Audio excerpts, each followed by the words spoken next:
that the opposition, I believe that the opposition is doing what she must do. The opposition is informing the Nigerian people that while we may be the beneficiaries of it, because we're the ones we're the political players, that the Nigerians will be the ultimate beneficiaries of a democracy that's deepened, of an economy that's opened up, of jobs that will be created, of a government that understands gender parity, of a government that has a clear-cut idea as to what to do with the burgeoning security challenges that Nigeria has, of a government that understands the plight of the Nigerian people, of a government that has been there, understands what governance is about, understands that in deepening and strengthening our democracy, we can only build a country that is better, that understands having friendly nations, that understands foreign policy in such a way that opens up the Nigerian spaces, increases Nigeria's respect among the community of nations, and opens and says to the world very clearly, Nigeria is open for business. Let me also say that under the PDP government,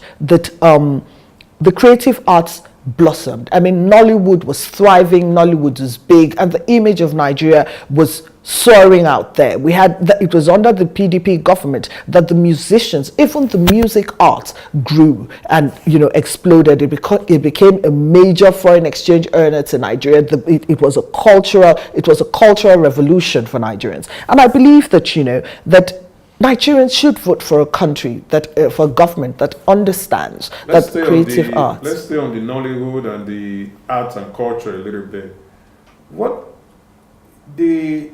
Do you think that the PDP has anything to do with the growth of the Nollywood industry? No, absolutely. The PDP understands that the government of business is the business of government, is to create a conducive environment for businesses to thrive, to create an environment for creativity to thrive, to give them the legitimacy that they require. Several times, the Villa invited all the Nollywood actors, gave them the recognition, brought them into governance in a way that their voices were used to throughout the culture of the country, in a way that when there were certain issues, to talk to the youth, because the youth connected with them. A lot of the content, there was a lot of funds that were given to them at the time. There was the creation of that. There was the recognition of Nollywood that is absolutely absent in these days. The creative arts, they were not treated like fringe Nigerians. They were treated like mainstream Nigerians, and their efforts were recognized and celebrated at the highest levels of government. And of course,